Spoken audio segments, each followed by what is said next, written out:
आज हम पढ़ेंगे question bank of LHB coaches. LHB coaches के बारे में कुछ क्वेश्चंस है ऑब्जेक्टिव, उसके बारे में हम जानेंगे कि क्या क्या है इसमें। तो सबसे पहले हम जानेंगे what is the full form of LHB. LHB coaches का फुल फॉर्म क्या होता है? तो इसमें क्या होगा, लिंक हाफमैन बुशेस, बराबर। What is the length over body of LHB coaches. LHB coaches के ओवर बॉडी का लेंथ कितना होता है? तो आपका होता है 23,540। इसका आंसर होगा आपका C. What is the maximum over body of LHB. Maximum width over body, तो मतलब एलएचबी कोच के बॉडी, जो बॉडी होता है अपना, उसकी चौड़ाई, तो उसकी चौड़ाई हो जाती है आपकी 3240 mm, बराबर। Height of the components floor from rail level under tare condition of. कहने का मतलब टेयर कंडीशन में एलएचबी कोच का फ्लोर हाइट, मतलब जो फ्लोर होता है ट्रैक से फ्लोर की हाइट कितनी होती है? तो इसकी हाइट होती है 1320 mm, बराबर। 1320 mm होता है। दूसरा देखो, what is the maximum height of centre line of side CBC above rail for ईपीटी vehicle. कहने का मतलब गाड़ी अगर अनलोड स्थिति में है तो सीबीसी का मैक्सिमम हाइट इसमें पूछ रहा है, तो सीबीसी का मैक्सिमम हाइट कितना होता है अपना? 1105। लोडेड स्थिति में अब इसमें 3 क्वेश्चन एराइज होता है आपका, तो मैक्सिमम हाइट 1105 हो गया, और मिनिमम 1090 होता है, और लोडेड में होता है 1030 mm, बराबर। तो ये आपका सीबीसी का हाइट हो गया। What is the height maximum of centre line of CBC above, यही बता रहा है रेल लेवल लोडेड व्हीकल में आपका ये वाला हो जाएगा 1030 जो मैं अभी बताया। What is the higher speed potential of LHB coaches. LHB coaches का मैक्सिमम हाइट हम कितना बढ़ा सकते हैं? तो इसमें है 160 किलोमीटर से अपग्रेडेड करके 200 किलोमीटर तक हम इसको बढ़ा सकते हैं, यानी क्वेश्चन नंबर इसका आंसर सी हो जाएगा। 160 किलोमीटर अभी पर आवर गति से चलती है, इसमें कुछ सुधार करके अपग्रेड करके हम 200 किलोमीटर तक इसको हम चला सकते हैं। अब इसमें what is the wheel gauge of LHB coaches. LHB coaches का व्हील गेज कितना होता है? तो मैं उस दिन पढ़ाया भी था। इसमें होता है 6, इसमें ग्रुप ए हो जाएगा 1600 प्लस माइनस 1, यानी 1599 मिनिमम और 1601 मैक्सिमम, दोनों व्हील के बीच की दूरी, बराबर। What is the new wheel diameter of LHB wheel. LHB coach के नए व्हील की डाया आपका हो जाएगा, कितना हो गया? What is the wheel diameter of LHB coaches, नए व्हील की लंबाई कितनी होती है अपनी? तो 915 mm। What is the कंडमिंग limit. कंडमिंग limit कितना हुआ? 855 सी होगा इसमें 855। कहीं कहीं अभी 845 भी चलता है, तो 845 पहले चलता है। इसमें वेव जो होता है ना, वेव थिकनेस के अनुसार से चलता है। जिसका वेव थिकनेस ज्यादा होता है, जैसे 70+3 है, तो ये हम 845 पे कंडम करते हैं, और जिसका 14+3 है, इसको हम 855 पे कंडम करते हैं। यानी वेव जो थिकनेस है इसके अनुसार से इस व्हील का डाया। तो आज के डेट में सब वेव थिकनेस वाली ये वाली आ रही है 14+3, तो हम 855 में क्या करते हैं? कंडमिंग करते हैं व्हील का डाया को। How many brake disc on one wheel. एक व्हील पे कितने ब्रेक डिस्क होते हैं? एक व्हील यानी एक एक्सल ये बोल रहा है, तो इसमें कितना होगा? 2 हो जाएगा। एक एक्सल पे हो गया ना, 2 हो गया आपका। Which type of roller bearing, कौन सा रोलर बेयरिंग आपके एलएचबी कोच में लगता है? एलएचबी कोच के जो व्हील होते हैं उसमें कौन सा बेयरिंग होता है? तो कौन सा बेयरिंग होता है? Cartridge taper roller bearing, CTRB इसको बोलते हैं। ये वाली बेयरिंग हम इसमें यूज करते हैं एलएचबी वाली गाड़ी। What is the thickness of wheel flange in LHB coaches. बताओ व्हील फ्लेंज की मोटाई कितनी होगी, थिकनेस, मोटाई, मोटाई होगी आपकी 29.4 mm। पहले इसका था 28.5, है ना, अब इसको बढ़ा दिया गया है, अब ये 29.4 हो गया। तो कंफ्यूजन मत होना, पहले 28.5 था, वो 29.4 हो गया। What is the thickness of brake disc, वो जो ब्रेक डिस्क लगा होता है एक्सल पे, तो ब्रेक डिस्क की मोटाई, तो ब्रेक डिस्क की मोटाई होती है इसमें कितनी, 110 mm होती है, बराबर। What is the diameter of brake disc, brake disc का डाया, डाया कितना होगा, 640 mm, 640 यानी सी हो गया आपका 640 mm। What is the diameter of wheel axle of LHB coaches, LHB coaches के व्हील एक्सल का डाया कितना होता है, तो 170 mm, सॉरी कितना, हाँ। What is the diameter of wheel axle of LHB coaches, तो एलएचबी कोचेज के व्हील एक्सल का डाया कितना होता है, तो 153 mm। आंसर इसका सी रहेगा। हाउ मेनी मेक सीटीआरबी जो है यूज ऑन एलएचबी कोचेज में कितना यूज होता है, सीटीआरबी आपका जो रोलर का कार्टेज टेपर जो बियरिंग है आपका, तो एक यूनिट में कितना होता है, इसका 2 होता है ना, 2 लगता है इसमें, 2 केस होता है, तो इसका आंसर हो जाएगा बी।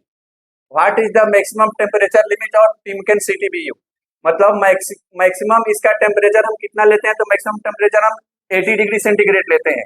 जैसे कोचिंग में आपका 80 डिग्री सेंटीग्रेड हो जाता है, और जो गुड्स होता है उसका मैक्सिमम टेम्परेचर 90 डिग्री सेंटीग्रेड होता है, गुड्स का इसका 90 डिग्री सेंटीग्रेड, ये मैक्सिमम हो गया। इससे अगर ज्यादा होगा तो गाड़ी को हम इनूट में भी सिक कर देते हैं, इसमें भी 80 डिग्री सेंटीग्रेड से अगर एबो होगा इनूट में, तो हम गाड़ी को सिक कर देते हैं।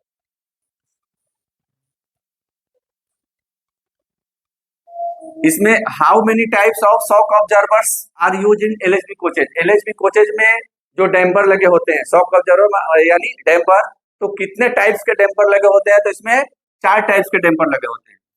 4 टाइप्स के डैम्पर में आपका हो गया प्राइमरी डैम्पर,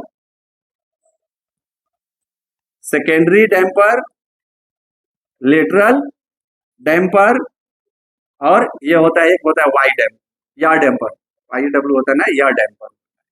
तो ये 4 टाइप के डैम्पर होता है, primary damper, secondary damper, lateral damper और या damper.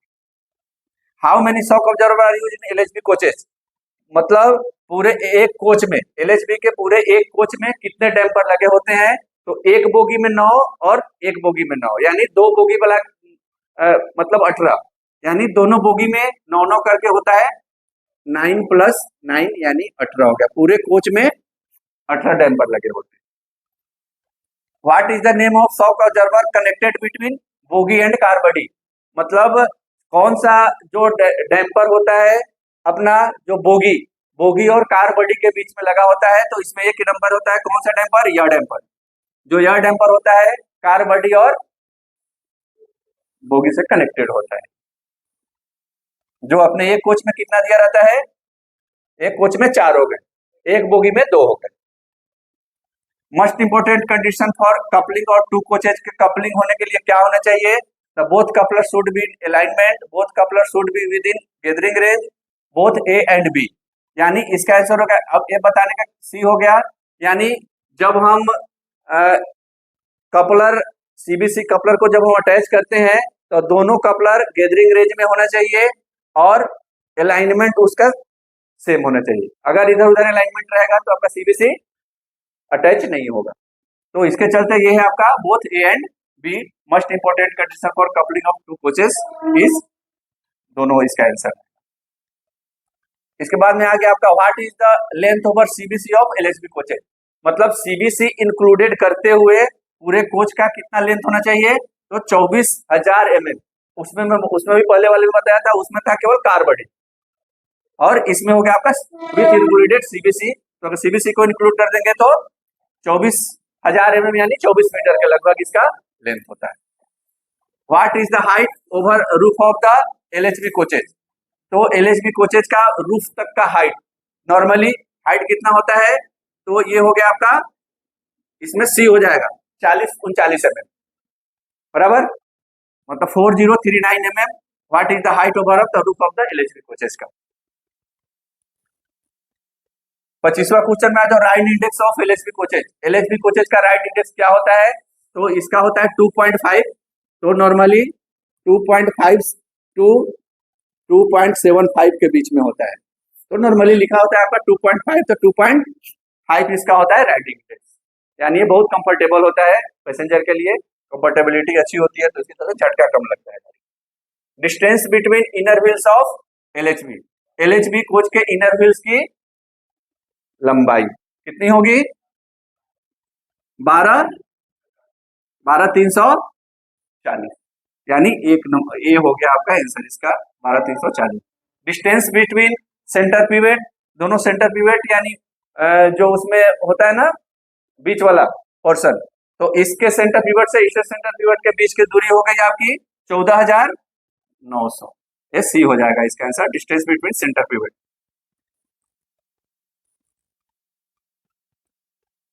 Maximum permissible buffer drop under cross load and worn condition. अब इसमें क्या बता रहा है कि दो अगर कोच है तो दोनों कोच के बीच में जो बफर हाइट है आपका, बफर हाइट में मैक्सिमम कितना का डिफरेंस हो सकता है, तो इसमें मैक्सिमम अपना जानते हैं 1105 और मिनिमम 1030, इसमें करोगे तो 75 mm का डिस्टेंस आता है, तो यही इसमें बता रहा है कि मैक्सिमम डिस्टेंस 75 mm से ज्यादा का नहीं होना चाहिए। अगर 75 mm से ज्यादा का अगर अंतर होगा तो आपका सीबीसी कपल नहीं होगा या ट्रेन पार्टिंग होने का संभावना होगा, तो ये हम चेक कर लेते हैं प्रॉपर कि 75 mm से ज्यादा का मैक्सिमम क्रॉस लोड और दूसरे में मैक्सिमम परमिशन नहीं है।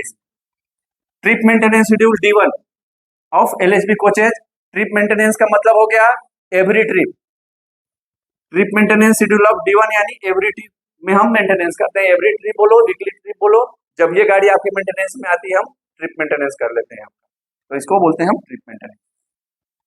D2 schedule of LHB coaches, D2 यानी मंथली शेड्यूल, D2 यानी मंथली शेड्यूल, तो 30 डेज प्लस माइनस 3 डेज, इसका आंसर ये होगा, यानी प्लस माइनस का मतलब हो गया 30 प्लस माइनस 3 का मतलब होगा 27वें दिन से लेके हम 33 डेज, इसके बीच में हम इसका शेड्यूल करते हैं। शेड्यूल इसलिए दिया रहता है कि मान लो किसी कारण से इन रूट में गाड़ी शेड्यूल ड्यू हो गया आपका, तो जो ग्रेस पीरियड है, ग्रेस पीरियड में आपकी गाड़ी आपके डिपो में आ जाएगी, या कभी कभी होता है कि बल्क में ज्यादा मात्रा में एक ही बार शेड्यूल आ गया और आपके पास स्टाफ नहीं है या एक दिन में हम उतना कर नहीं सकते हैं, तो ग्रेस पीरियड का यूज करके हम आगे पीछे शेड्यूल करके हम प्रॉपर इसका मेंटेनेंस कर लेते हैं।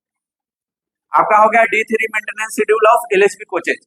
हम D3 कब करते हैं, तो D3 हो गया आपका 6 मंथली शेड्यूल, इसको बोलते हैं 6 मंथली शेड्यूल में हो गया आपका 180 डेज प्लस माइनस 15 डेज, यानी इसका सी आंसर होगा प्लस माइनस 50 डेज का मतलब 15 दिन पहले या 15 दिन बाद में, तो ये आपका D3 शेड्यूल हो गया। इसके बाद में SS1 यानी soft schedule 1 of LHB coaches, soft schedule हम कितने दिन में करते हैं SS1, तो हो गया आपका 1.5 ईयर्स यानी 18 महीना, 18 मंथ प्लस 30 डेज आता है इसमें, 18 मंथ प्लस 30 डेज या 6 लाख किलोमीटर, इसको इधर सी हो जाएगा, या 6 लाख किलोमीटर KMS। SS2 हो गया आपका, SS2 of LHB coach is done. अब ये इसका डबल हो जाता है SS1 का, तो 3 इयर्स या 12 लाख किलोमीटर बीच एवर, जो भी इसके पहले जो भी 3 साल चल गया या आपका 12 लाख किलोमीटर चल गया, जो भी पहले होगा हम क्या करेंगे SS2 में ले लेंगे। इसमें जो होता है, जो SS1 में हम प्लस 30 डेज का जो ग्रेस पीरियड दे रहे हैं, SS2 में ग्रेस पीरियड नहीं होता है, हम इसमें ग्रेस पीरियड नहीं लेता है। जब भी आपका 18 महीना हुआ, 36 महीना, इसमें 18 महीना प्लस 30 डेज, 36 महीना प्लस कुछ नहीं, 0 या 12 lakh kilometre. On kilometre basis SS1 of LHB coaches is done, वही बता रहा है कि हम कितना लाख किलोमीटर पे इसको हम करा सकते हैं, तो इसमें हो जाएगा आपका B answer 6 lakh kilometre. On kilometre basis SS2, तो यही डबल हो जाएगा आपका SS2 में 12 लाख किलोमीटर हो जाएगा, यानी सी आंसर। SS3 में आपका हो गया कितना, SS3 of LHB coaches is done कितने पे करते हैं, तो 6 इयर्स या 24 लाख किलोमीटर अर्न VGGL है, इसमें से दोनों, इसमें से 6 इयर्स हो गया या 12 लाख किलोमीटर चल गया, तो इसका आंसर आपका डी हो जाएगा SS3 के लिए। दोनों में से जो भी पहले होगा हम इसका कर लेंगे।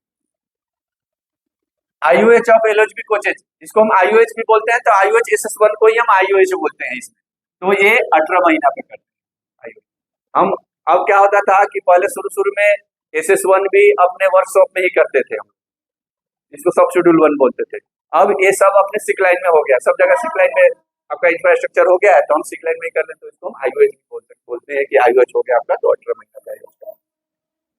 Total life of LHB coaches, LHB coaches का टोटल लाइफ, ब्रेक 39 क्वेश्चन हो गया, brake power of air brake of Rajdhani coaches from out station, यानी कहने का मतलब प्राइमरी मेंटेनेंस में तो 100% होना चाहिए सभी गाड़ियों का, लेकिन आउट ऑफ स्टेशन पे हम कितना लेते हैं, तो 95%, हम 5% कम ब्रेक पावर ले सकते हैं इसका, तो आउट ऑफ स्टेशन में हम 95% ब्रेक पावर समझ रहे हो ना, बराबर, मतलब आपका ब्रेक सिलेंडर कितना वर्किंग है उसका हम निकाल लेते हैं परसेंटेज से। एक भी ब्रेक सिलेंडर आपका 100% रहेगा, तो एक भी ब्रेक सिलेंडर आपका ब्लैंक स्थिति में नहीं होना चाहिए, प्रॉपर वर्किंग में होना चाहिए, और इसमें अगर आउट ऑफ स्टेशन है तो 5% का दिए हुआ है इसमें, तो 95% आपका ब्रेक पावर होना चाहिए। Length of the car body of LHB coaches, LHB coaches के कार बॉडी का लेंथ कितना होता है,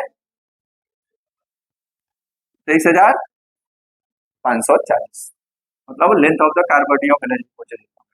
to protect vertical between engine and power car the device is known as, अब इसमें बता रहा है क्या कि अपना जो इंजन होता है और पावर कार होता है या SLRD होता है, तो उसके बीच में जब CBC कपल होता है तो इसमें एक हम इंस्ट्रूमेंट डालते हैं, इंस्ट्रूमेंट जिसका नाम है क्या, तो रिस्ट्रिक्टर। तो ये रिस्ट्रिक्टर क्या काम करता है कि वर्टिकल जो मूवमेंट होता है इंजन और आपके जो पावर कार दिया है या SLRD है, तो उसमें वर्टिकल मूवमेंट सबसे ज्यादा होता है, तो वर्टिकल मूवमेंट में ये हम रिस्ट्रिक्टर, डबल हेडेड रिस्ट्रिक्टर इसको बोलते हैं। वर्टिकल मूवमेंट में इसको ट्रेन पार्टिंग होने से बताता है, जो वर्टिकल ट्रेन पार्टिंग होता है अगर रिस्ट्रिक्टर नहीं लगाए तो वर्टिकल ट्रेन पार्टिंग इन रूट में हो सकती है, इसके चलते हम रिस्ट्रिक्टर लगाते हैं। तो यही क्वेश्चन बता रहा है कि वो प्रोटेक्ट करता है अपने को वर्टिकल स्लाइडिंग का, वर्टिकल स्लाइड होने का, वर्टिकल ट्रेन पार्टिंग होने का प्रोटेक्ट करता है, तो ये लगा होता है आपका रिस्ट्रिक्टर। अब इसमें लास्ट क्वेश्चन हो गया आपका, what is the wheel base of LHB coaches, LHB coaches का व्हील बेस आपका हो जाता है 2560, 2560 mm होता है। व्हील बेस का मतलब हो गया, जैसे देखो यहाँ आपकी ये बोगी हो गई, बोगी का ये व्हील हो गया ना, तो इस व्हील का मिड पॉइंट और इस व्हील का जो एक्सल होता है इसका मिड पॉइंट, इसी को बोलते हैं हम व्हील बेस।